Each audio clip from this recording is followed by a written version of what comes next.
The Agenda with Steve Paikin is made possible through generous philanthropic contributions from viewers like you. Thank you for supporting TVO's journalism. Tonight on The Agenda. I think this election is really a referendum on where Mississauga wants to go in the next 50 years. Does it want to continue to be this suburb that, suited the commuters of Mississauga, of Toronto, who would come into work and then drive up there? Or does it really kind of see itself in this new vision as a city?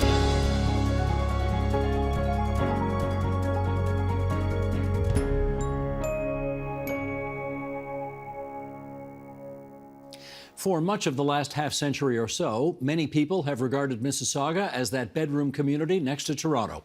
But of course, it is much more than that. Over the years, Mississauga has grown to be Ontario's second largest economy and third largest city by population. Now, for the first time in more than 4 decades, there's a real mayor's race where the outcome is anything but assured. The next mayor will continue Mississauga's transformation from suburb to city and has the potential to become a significant player in a vote-rich area that will undoubtedly be a factor in future federal and provincial elections. And with that, let's welcome, in Hamilton, Ontario, Zachary Spicer, Associate Professor at York University's School of Public Policy and Administration. And with us here in studio, Sue Shanley, Chair of the Mississauga Residents Association Network, Rahul Mehta, Policy Director at More Homes Mississauga, and Noor Javed, who covers the 905 for the Toronto Star. And it's great to have you three here in our studio, and Zachary Spicer in beautiful Hamilton. Great to have you on the line as well. 45 years and only 2 mayors, right? Hazel McCallion and Bonnie Crombie, who of course is left to be the Ontario Liberal leader. So there is a by-election to replace her. Voting day is June the 10th. And if you haven't been following the campaign so far, Noor's going to get us all up to date here on who the main candidates are. Fire away. Sure. So there's 20 people who are running for the mayor. There are clear frontrunners based on polling, and there's only been a few polls that have come out in the last month or two. And I think it's interesting that 4 members of council or previous members of council are running, and those are they have kind of become the frontrunners.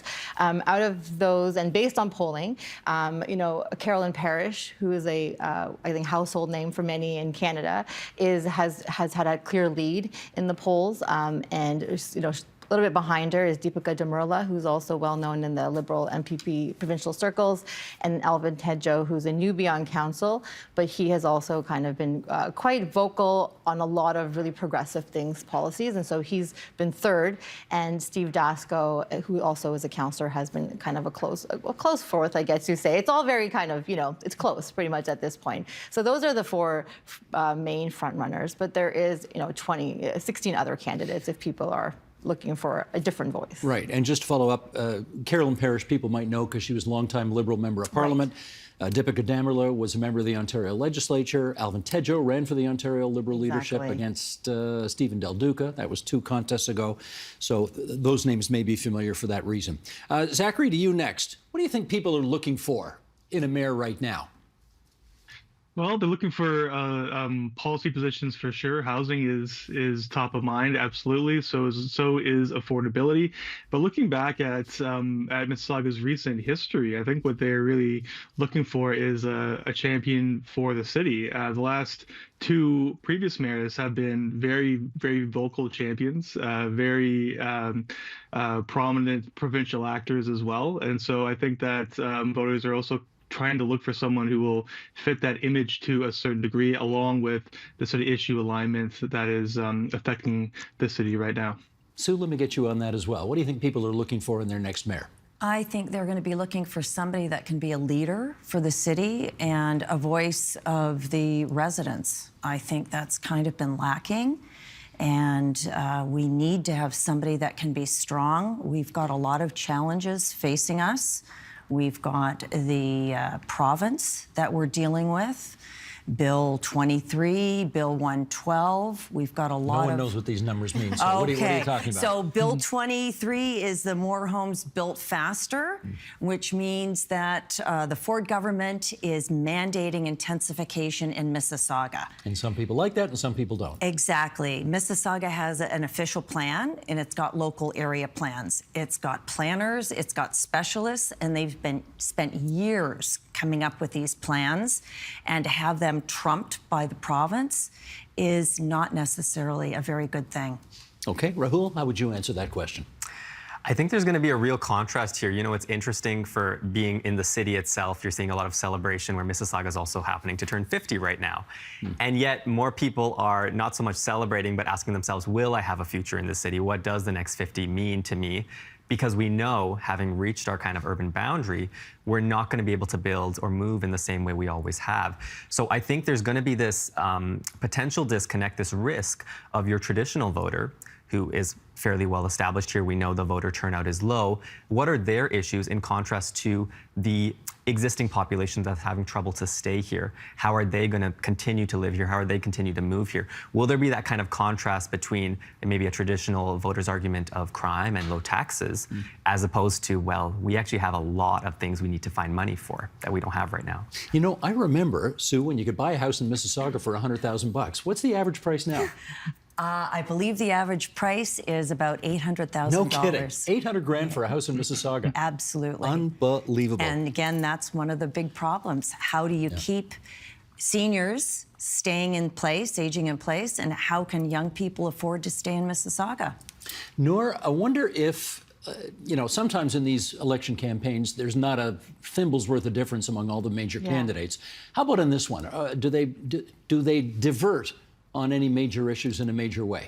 I mean, it's a good question, and it's the one I've asked them all, is that, you know, your priorities are very similar, right? Affordability, more housing supply, you know, low crime, taxes. So how would anybody who's coming into this blind know who to vote for? You know, they do give me like a little bit, you know, an inch here or inch there in terms of difference, but I think a lot of voters will look at if they're keen to look at the voting record of these candidates, they'll look at where, you know, certain candidates stand on, you know, social positions, international positions. You know, Mississauga is such a diverse community. A lot of people are looking at. I've heard from, you know, the Muslim community in particular. People are wondering like which politician has taken a position that's sympathetic to, let's say, what's happening in the Middle East, right? So people are looking at different things. Might not be a local priority. It might be international priority. So I know that has come up. I think some candidates are also have taken clear positions on transit or biking lanes, that, you know, in terms of, do we want more biking lanes? Do we want to look at different ways to bring in biking lanes? There's been a lot of discussion around housing. You know, one candidate in particular has kind of come out as a more progressive candidate on housing. Who's that? Alvin Tedjo. Okay. So he's kind of seen as someone who's really pushing a very progressive vision, a lot more density, and more ways to kind of bring in the youth into it. And he's really kind of, I think, going for that youth vote, whereas someone like Carolyn Parrish, she's so well known for so many years. As you brought up, she's a federal MP and has been on council for decades. And so a lot of people who are well established, who know what they'll get, are kind of looking at Carolyn Parrish. Zachary, can I get you to follow up on that? Any big cleavages among the candidates that you can see? We haven't seen a ton on the policy front, but for me, one of the more interesting components is the generational shift between some of the candidates. Right, we have candidates who are more well known, who are established, who have been fixtures of the city's politics for 30 plus years, and we have a younger generation of candidates too, who are being a little bit more progressive on things like housing, livability, stuff like that. So for me, that's one of the big things to sort of look at here as well, is what does a younger generation want? And there are certainly younger candidates who are willing to step up and champion some of those issues. That's interesting. Do you see the major difference in policy areas or in generations in this campaign? Yeah, I think I wish I saw more difference in policy areas. I think, you know, to Noor's point, we haven't actually seen these you know, we don't see it in the past either, but a fleshed out platform, especially to the topic that is present for people. You know, housing is not a luxury for people like myself, for a lot of residents that are finding or trying to find a reason to stay. And we're having to fall back on these kind of traditions of, okay, the name recognition, the incumbent advantage. And for a lot of young voters, you know, we might be voting more in the provincial and federal levels. We don't have the stats for the local level, but, you know, one would argue that if we don't see that substance, if we don't see that kind of cooperation as well, so again, contentious issues that I wish weren't coming up, like Bloor Street and bike lanes, if we actually, I think, saw more of that focus coming through policy, I think more young people would actually be excited and maybe more likely to vote. Okay, let me follow up on that, because that has been in the last few days something that has emerged as a bit of a point of departure among a couple of the leading candidates. Deepika Damle has said on the record, she's not sure about spending all these extra millions on all these bike lanes, and some of the other candidates have sort of accused her of torquing that for political reasons. How do you see it? I think it's definitely divisive. From my perspective, we have to think of active transportation. We have to think about our cars, and we've got to think about transit. As far as I'm concerned, Bloor Street, I'd like to see 2 lanes still and a bike lane. You have to have that. You can't grow. We're having growing pains. We have to move forward, and we have to build a city that has a workable, livable transportation system. Rahul, do you think there is a consensus in Mississauga about whether to or not to increase the number of bike lanes? You know, it's a frustration, actually, because we just don't know, right? We are in a city that's proudly 50, and we have a virtual absence of media within our city proper, or the traditional, NGOs that might kind of pick up the slack if media isn't reporting. And so, even forums like this, I think that conversation hasn't really happened. And in some ways, it makes the debate coming to the fore good. I'm not good about the timing, but it's a larger question to me of, are we going to be willing to finally accept the cost of a city, a real city that's going to have infrastructure pains, growing pains? I think candidates that can really get past that painful conversation of, well, we probably do have to raise taxes to pay for things, that's going to be the conversation starter where media might not have been present. Well, Noor, I guess it gets back to the question of whether Mississauga sees itself as kind of a suburb of Toronto where the car reigns supreme, or whether it sees itself as more of an intensified city, as Toronto clearly now does, at least the old city of Toronto, where you got to have bike lanes because you're trying to encourage active participation and transportation. What do you think? And I think this election is really a referendum on where Mississauga wants to go in the next 50 years. Does it want to continue to be this suburb that, suited the commuters of Mississauga, of Toronto, who would come into work and then drive up there? Or does it really kind of see itself in this new vision as a city? And, when I have done, interviews on this, people have talked about this, that we're not ready to let go of our suburban past, but we also see the reality facing us, that we have grown out, we can only grow up now. We need better transportation. Our children can't afford to live in Mississauga. They can't find homes. They move out to Milton or Burlington or even further out because they can't find homes. And so I think this is a reality that people they're facing it, and they're seeing it, and it's coming at them quite quickly. And I've been really surprised, and actually pleasantly surprised, is when I speak to people, that people are thinking about this. How do we want our cities to look in 50 years? Do we want, one person I spoke to had this great term. He said, we've had these windshield neighborhoods and windshield neighbors forever, right? What does that mean? We say hello to our neighbor through the windshield, and then we say goodbye to them through the windshield, and we ask about their kids through the windshield, and we see their children grow up through the windshield, right? And we've never really moved from that, but a lot of people want to. They want to go out and actually shake their hand and not be stuck in traffic all the time. And so I think, and so many people have said that to me, all across generations, that I really think that Mississauga is at a point where they really want to kind of tepidly and shyly go into becoming a city.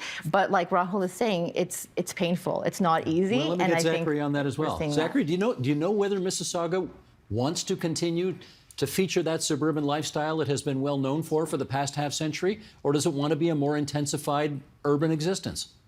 Well, that's an interesting question, because for most of the city's history, there's been remarkable consensus around policies and politics, right? There was a certain type of housing that we were building, a certain type of community that we were pursuing. And that is changing because the city is now facing harder choices around things like taxes, financing, crime, safety, right? And so I think that that the city could be at a bit of a inflection point here, thinking about what the next 50 years holds. And there are certain parts of the city that want to remain a suburb. The people who have lived there for 30, 40 years moved to Mississauga because they wanted a certain lifestyle. They wanted a single detached family home, they wanted to drive, and they wanted a certain type of lifestyle that wasn't exactly what you would find within Toronto. They probably want more of that, right? But then there is a younger generation of folks who say that, well, I want to live here too. And I deserve the option that the previous generations had access to. Well, we took our cameras into the streets of Mississauga not too long ago to find out what some of the residents there, how they answer these very questions. And okay, Sheldon, we got that clip pack ready to go, so let's roll it.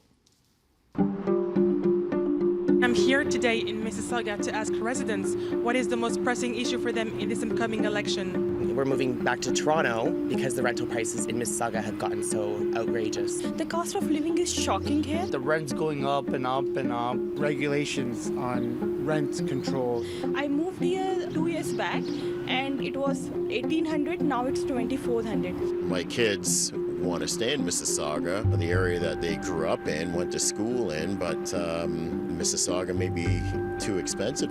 It's become something of a hot button issue. Yeah, reconstruction of Bloor Street. This would involve reducing the number of car lanes from 4 to 3. The transit system that they had was good for the past years, but because we've become an even bigger city than what we were, and more people are moving into Mississauga to rent and not live, they don't have cars. Are you going to vote? I think this year I'm going to vote, yeah. And what do you want to see the mayor do?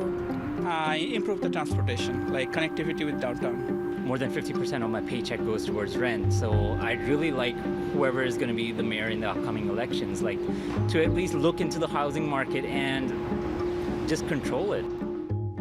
Okay, Laetitia, merci beaucoup. Some really interesting answers there from some of the people who live in Mississauga. And I want to follow up with you before we get to some polling numbers, because you just did the most massive exhale I've ever heard halfway through that clip pack. Yeah. What were you so verklempt about there? I'm definitely glad that infrastructure conversations are part of the dialogue, but Bloor Street, for those who know the history about it, it's really showcasing, in my view, an uglier side of our city, which is the existing voters are not representative of our city. We know that. It's one of the lowest voter turnouts in the country at around 20%.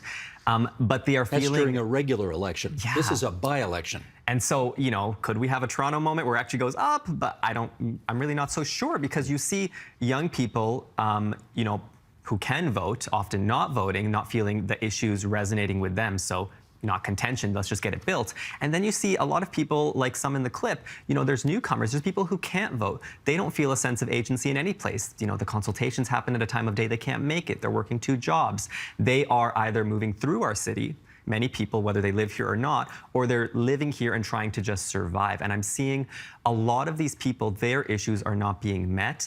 And again, this Bloor Street conversation, it's neglecting really those who are trying to come, who are trying to support that tax base, support the growth that we actually need. Because the reality is this, suburbia as it's known, it's kind of a farce. You know, we never had the money to pay for it. You know, our infrastructure deficit is $200+ million. We've never actually accounted for the costs of our city, whether we're 50 or 100. So I'm really hoping that we can get past something like Bloor, because that road is actually crumbling. We need to do something there. The question is when and how. Well, interestingly enough, and Sheldon, can I get you to put these numbers up? This is Liaison Strategies, who did a poll a couple of months ago, and they asked people, in your opinion, what's the most important issue facing Mississauga? And they gave, you know, a list that people could pick from. And here's what they had to say. I wonder how many people would know what number 1 is on the list. Want to take a guess? What's number 1 that people identified as the biggest issue?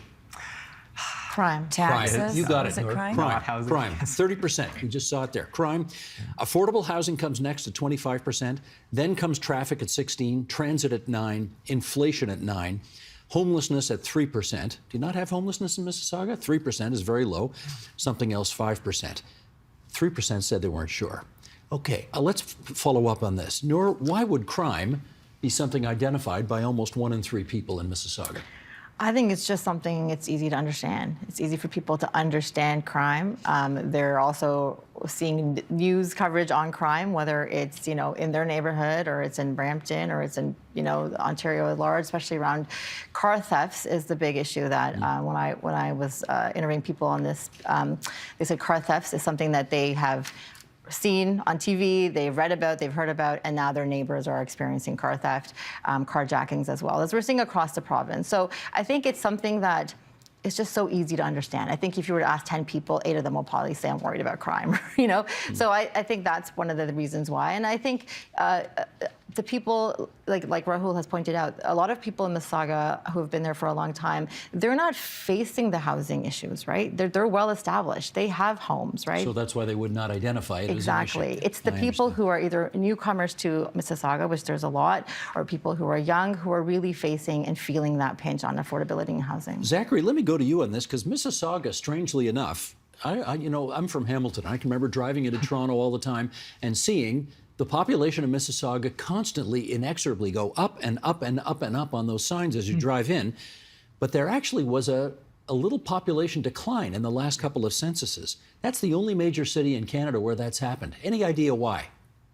There was, yeah, slight. I think it was 0.5%, which is not significant, but at the same time, growth has been expected for years and years and years. It was just taken for granted, and I think that is interesting. We think about young people voting. I think what we can see partially is that a lot of young people are voting with their feet. They are leaving, right? They are going to find places that are more affordable, perhaps a little bit more welcoming, but they are going to find places that work for them and align with what they can afford and what they want to see. So I think that the city is facing a couple of hard truths about the sort of community that it is and the sort of people who can afford to live there. Is this a good time to remind our viewers and listeners that you are from Mississauga, but were priced out and therefore don't live there anymore? I grew up there, absolutely. So I saw the city grow from a place where there was open fields in some cases to condos and towers and stuff like that. And there's definitely a lot of shift, especially when you look at the sort of downtown core there. There are buildings there where there used to just be a massive mall and city hall and a giant library, right? So Mississauga has certainly built, but I think what we're seeing now is that it's not keeping up with the pace of people who want to live there and stay there. Sue, they're building what's going to be a very expensive Hazel McCallion LRT line, right? Are people for it or against it? You're asking me that question. Boy, oh boy. That's, for me, I've always not been a fan. I felt the money would have been better spent putting more east to west connections. And this one's going to go north-south up to Brampton. That's north-south. I understand we have our intensification is along that corridor, but most people are traveling from the east to the west. That's a done deal, though, right? This line? It's a done deal. It's happening. Yeah. We have to accept that. But at the same time, it's over budget and it's way behind schedule. So that's a problem. Most projects. Yeah. I was just about to say, you know the Eglinton Crosstown is 100 meters north of this studio, which is 6 years overdue, and they're not even talking about an end date anymore. You might get yours open first. That is true. Okay. What about, you talked about turnout a second ago, and this may be a good time to look in at that. I see in 2022, again, a general election, the percentage of turnout was 22%. In 2018, it was 27%, a little higher. You still haven't even got 3 in 10 people voting during a general election. Now, how much of that could be because everybody thought it was a foregone conclusion, therefore they didn't bother to vote? This is the first competitive race in 4.5 decades. Do you think maybe that would encourage people to vote? I really hope so, Steve, because you hear from people that they really are anticipating an opportunity here. They are anticipating potential for change.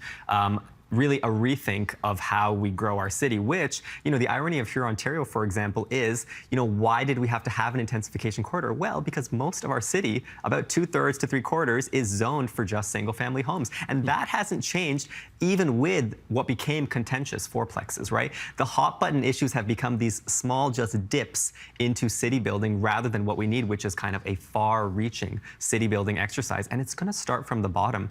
I think if the community doesn't feel agency and they don't see kind of, an opportunity with these candidates who are all incumbents in some way or another, they are not going to show up, because even though we do need a change, people just are starting to lose faith, I think, in the elected officials. So it's really going to be a question of, do we have our cake and eat it too? Do we intensify citywide and face that pain, or do we actually have more of these arguments over these individual corridors? Nora, I want to ask you about a political issue that has been really at the forefront of Mississauga for about the last decade, if not longer, and certainly the former mayor, Bonnie Crombie, championed this big time, and that is the notion that Mississauga wants to be its own kind of sovereign republic and leave Peel Region.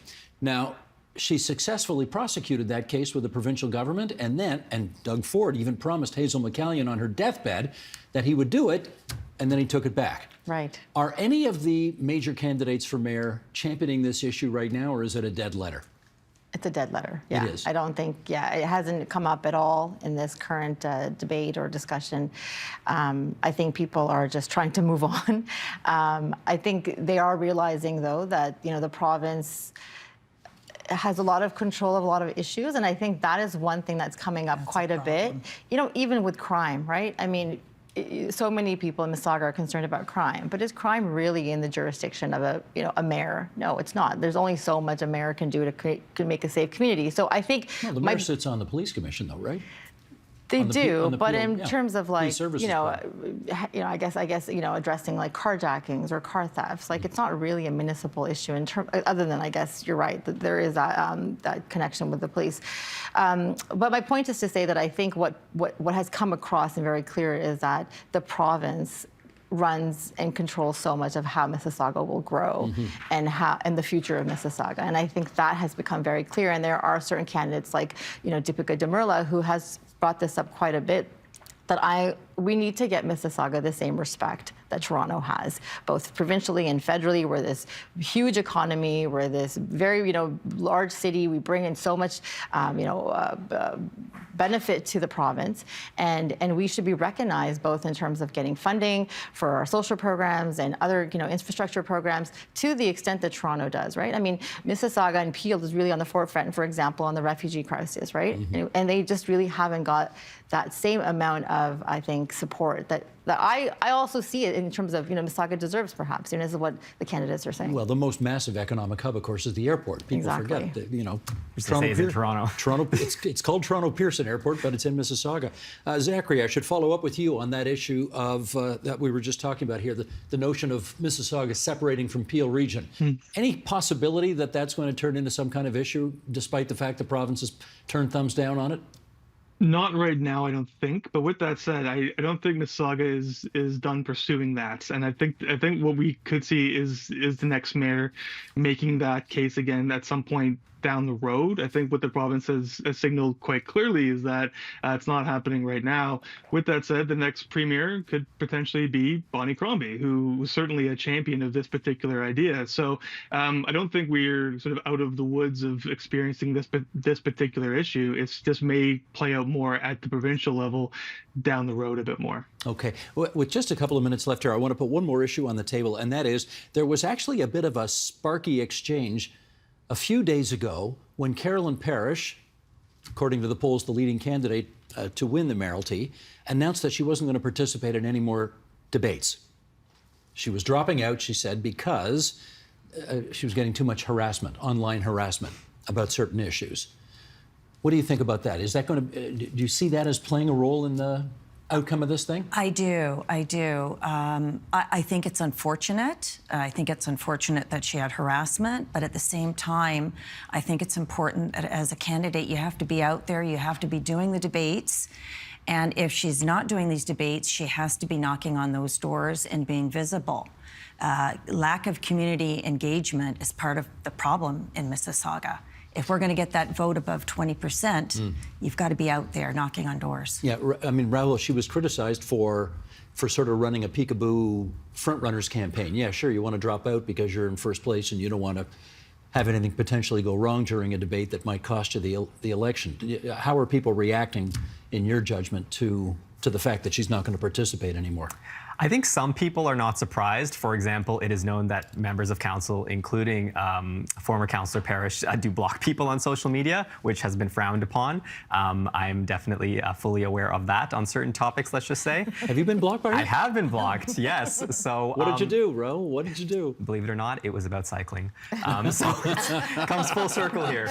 But I think it's a challenge, right? We don't have that media ecosystem, that NGO ecosystem. You know, Cooksville, the former candidate for our downtown when the city was just starting up, you know, that's a community where you're seeing this amazing grassroots surge in work on solutions for housing. You know, More Homes Mississauga, we've given them this kind of golden ticket where they could have focused on housing, come out to these rare forums of dialogue with the community, debates, where the media just can't take that slack in a city like ours in the situation we're in. So I think it's a real missed opportunity where a candidate who has their whole career said, I'm here to kind of duke it out, tough it out in the ring, by pulling out, you're really sending, you know, voters the opposite message that I'm not really a candidate for you. I'm a candidate for people who have voted for me before.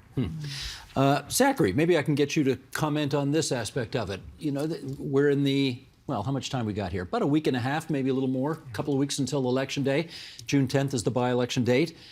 If somebody from Mississauga is watching or listening to this right now, and they're on the fence about voting, what would you say to them about why it's important to do it?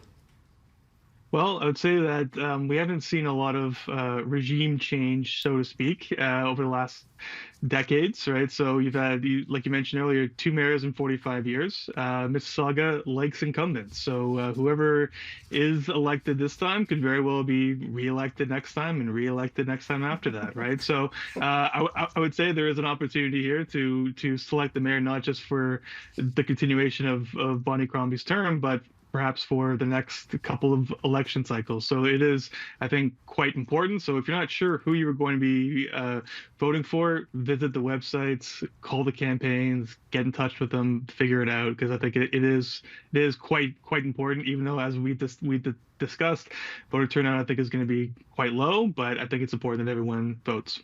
Gotcha. That's our time, everyone. I want to thank you for coming into TVO, both actually and virtually, to participate today. Zachary Spicer from York University, on the line from Hamilton. Sue Shanley, Rahul Mehta, Noor Javid. Thanks so much, everybody, for being on TVO tonight. Thank you so much for having us.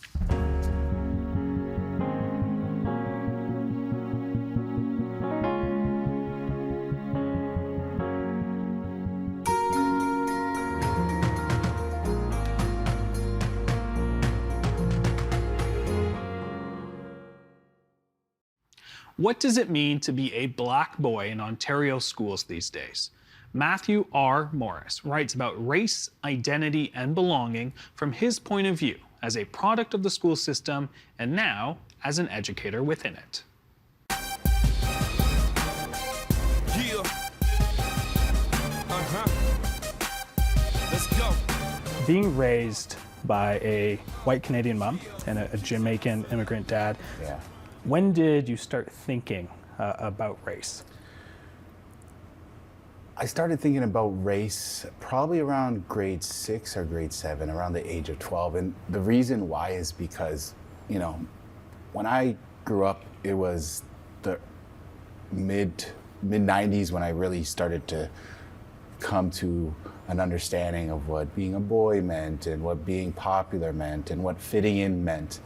And during that time, in the mid 90s, culture didn't necessarily look like how culture looks like today. You know, culture in the early 90s was these sitcoms with the white family, like Home Improvement, and the teeny boppers like Justin Taylor Thomas and a young Leo DiCaprio, and Saved by the Bell with Zach and AC Slater. So, you know, in music too, it was, you know, these boy bands like NSYNC and Backstreet Boys, and that was kind of what infiltrated youth culture at the time.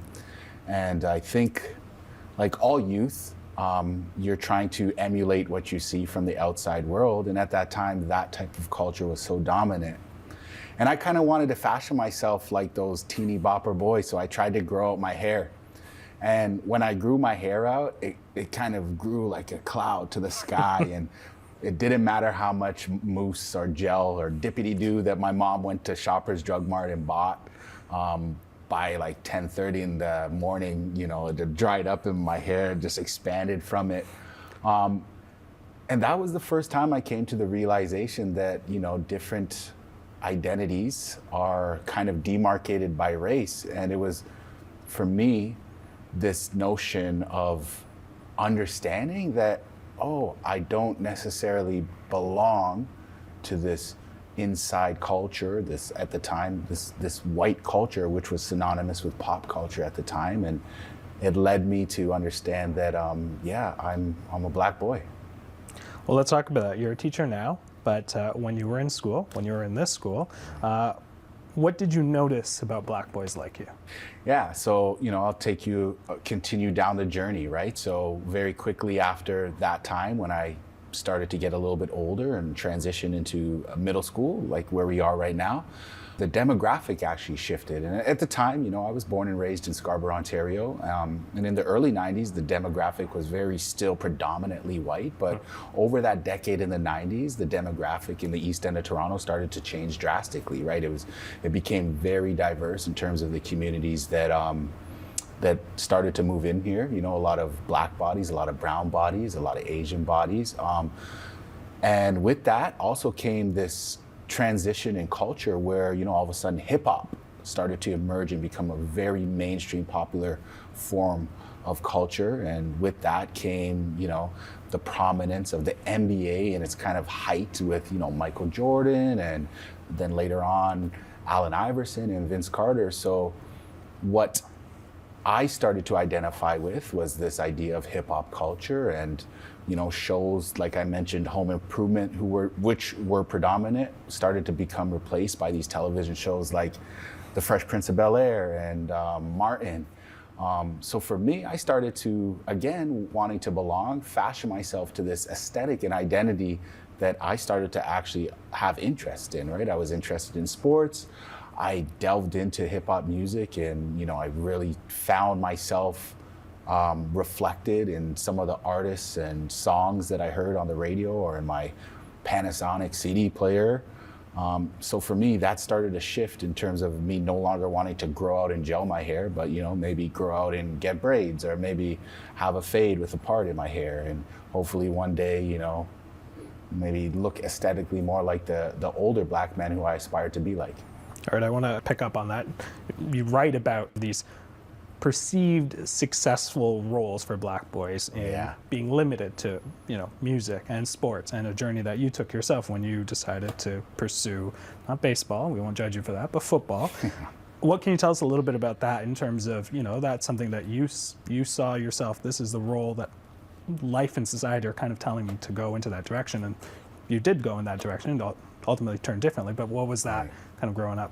Yeah, I think that, there's a reality in which, young black males have this unarticulated, internalized experience of when they are in places like a school, of almost being subconsciously told how they can be legitimate and ways that they might be an anomaly in. So for instance, through institutions like education and the media and news and TV shows and movies, we see this notion where black males are either the athlete or they're the entertainer, rapper, artist, comedian, actor, or unfortunately we see them portrayed in movies and in real life when we turn on the news of being criminals. And it's this idea of growing up where I felt as a young black male that these were the only avenues to success as a black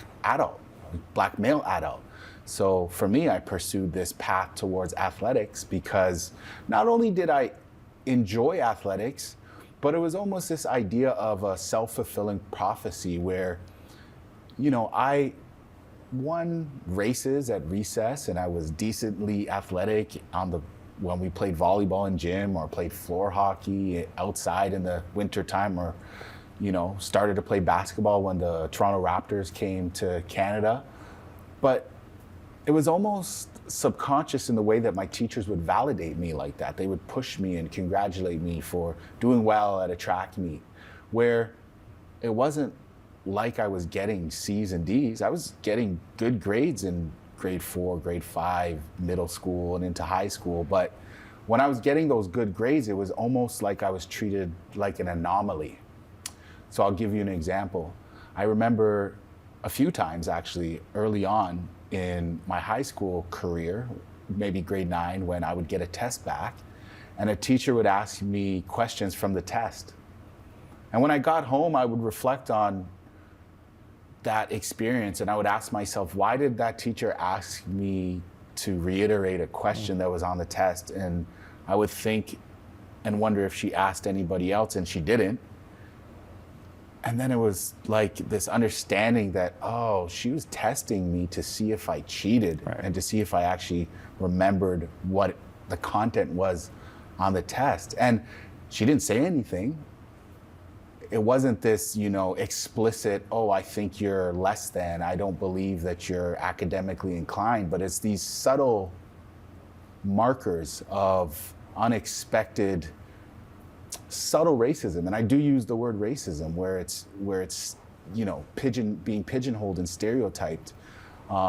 Whereas on the athletic field, on that platform, Black boys like me were congratulated and validated. And in the academic space, we're questioned or considered anomalies. So that's just an example of the ways that I think society in general almost whispers the ways in which Black males are allowed to exist. In your book, you take us through 8 essays, sort of journeying through different parts of your life, different times. And in one of them, you focus on sort of the role music, particularly hip hop, played in forming your identity. You touched on that a little bit, but there's great, your opening essay about that trip to the music store, having to even explain to your mother that this is what I really want. This is me.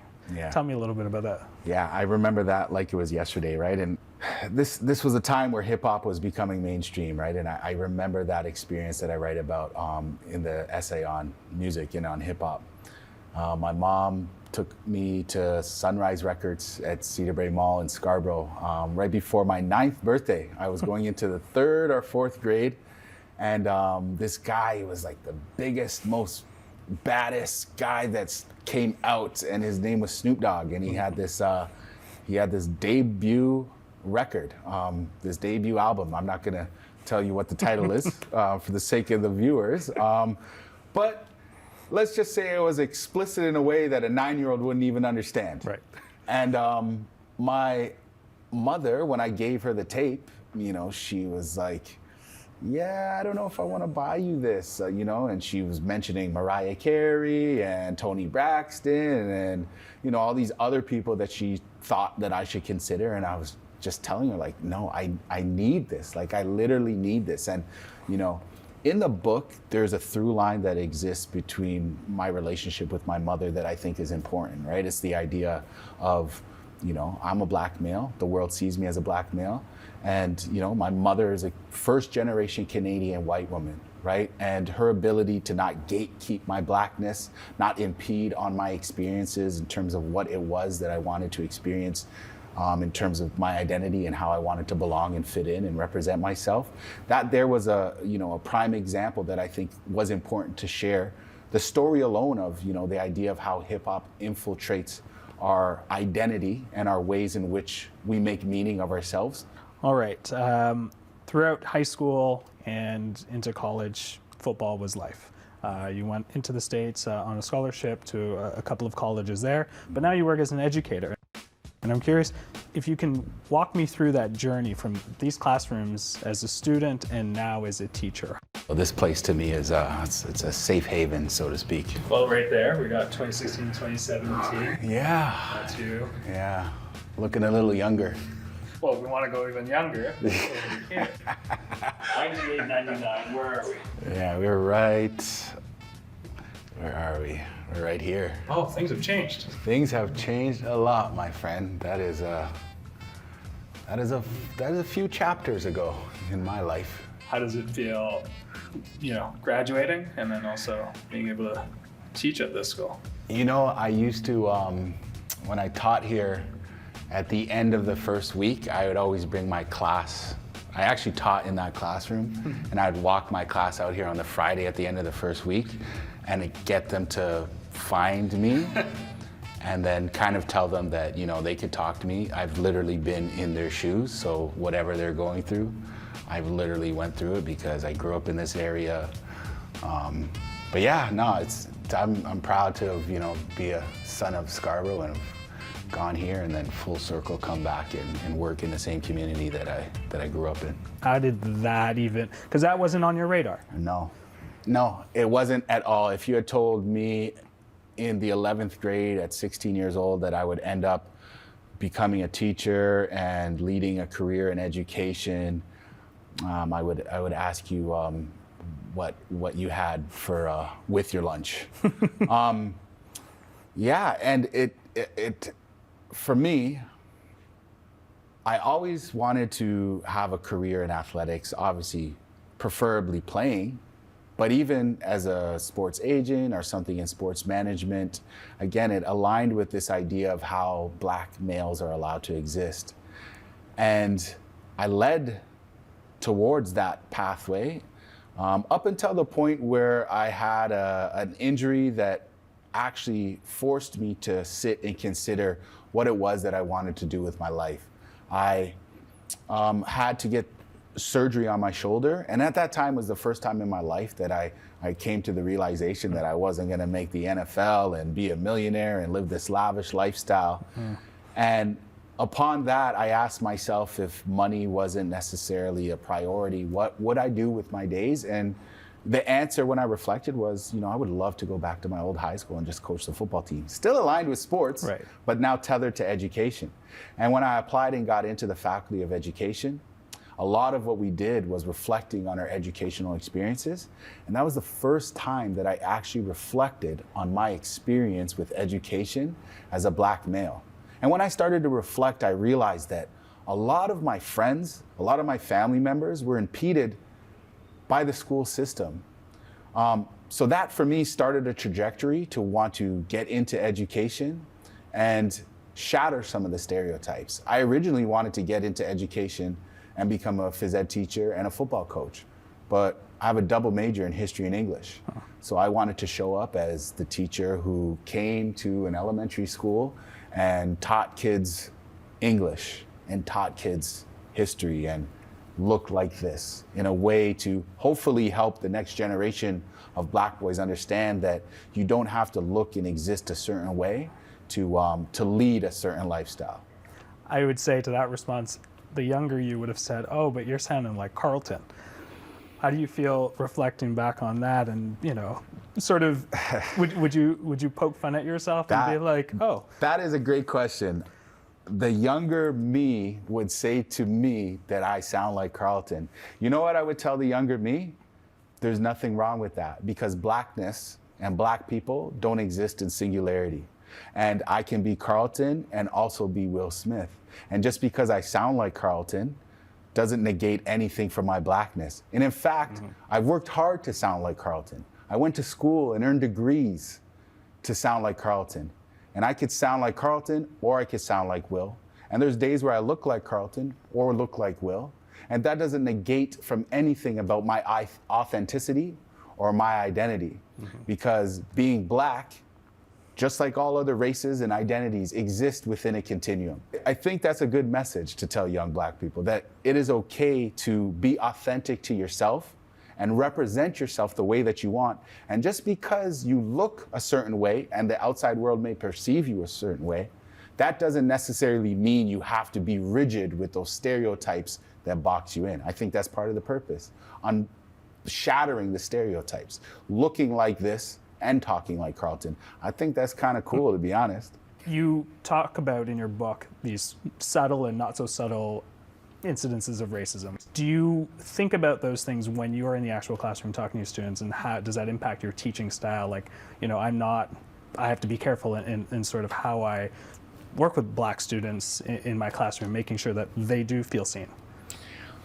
Yeah, I think that, before I ever decided to get tattoos, the skin that I'm in is already, I wear my politics on my skin, I wear my identity on my skin. So I think that, for me, representation is something that you can't be on the fence about. I think that, the idea of being apolitical in education is a political stance.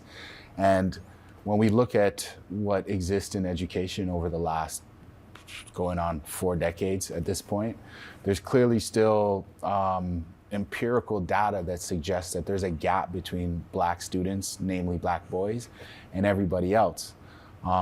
So it's important to have leaders and teachers and educators that are able to show up in a way where they're practicing what they preach, so to say, and that their identity is on the line and in line with their work, right? I am a strong advocate for equity work inside of education, inside of school.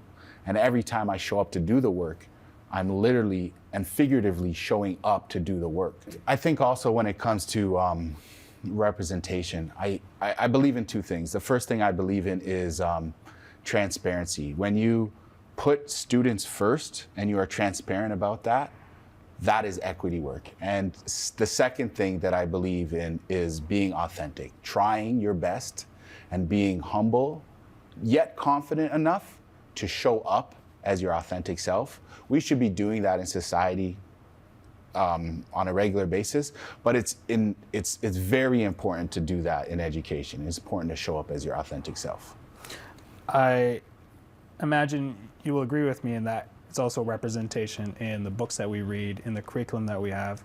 As you know, the Ontario curriculum will be updated. It will be September 2025 when, grade 7, 8s, and 10s will see Black history in their curriculum and representation. Do you think that will help? I do. I think it's a first step. I remember when I was in elementary school, there were staff rooms where teachers still smoked inside of buildings, right? In the staff room, in their offices. And they stopped that, and it's changed to the point where if you went to a school, or for any building in that matter, and saw somebody smoking inside, you would immediately have this visceral reaction that is wrong, right? That's how we shift culture, by these small mandates and implementations that over time make a cultural shift. And when it comes to the curriculum, implementing, in this case, Black history, mandating it in particular grades, that is an important first step. Now, is it going to change everything, as soon as they implement it by the end of that school year? Is it going to eradicate racism?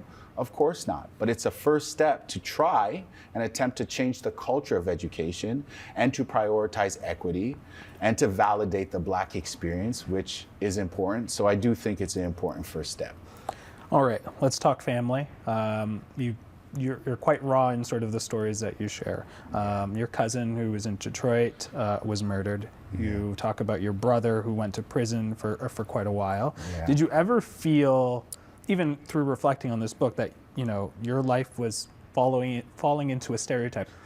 Yeah, it's interesting. I never really meditated on that. I never considered that although I'm trying to eradicate and shatter some of these stereotypes that I see that have prevailed when it comes to Black males, when I do sit and think about my life, there are some stereotypes that exist within my own family that is tethered to the Black stereotype of having family members succumb to violence, having close family members go to prison.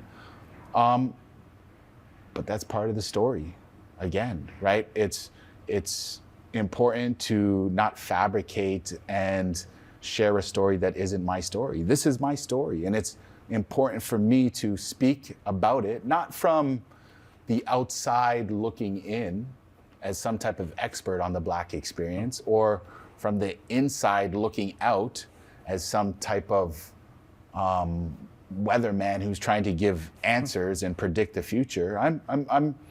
This book is an offering to the continuation of the conversation around what it is that the Black experience is. And for me, I'm placing myself in the dead center and merely just looking around, right? The one thing that I think about this book in terms of, how it relates to some particular tropes is that, the only answer is that you need to come up with your own answer when it comes to what the Black experience is like.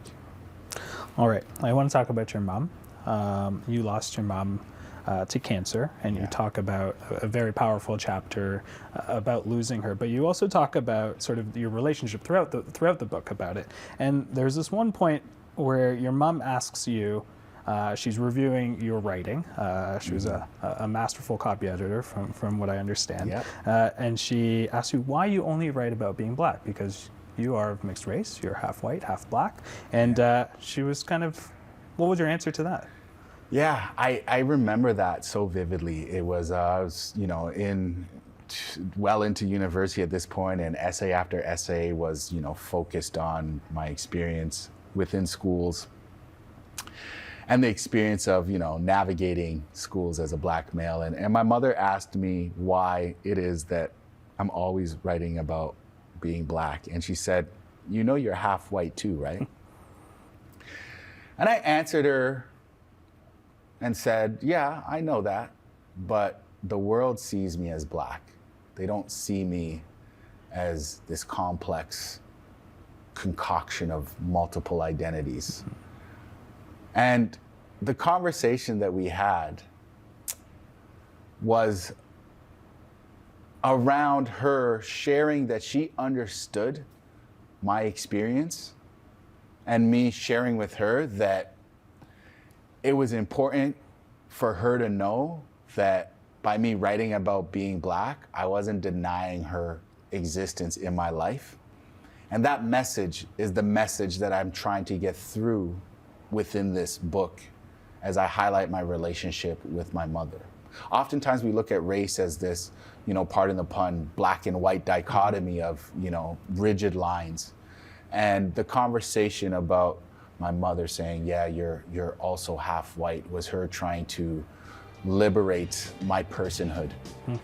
And I think that's important for us to keep in mind when we think about race and racial issues, that the goal is to maintain our important cultures and histories, but also to transcend our identities so that we can relate on a person-to-person basis.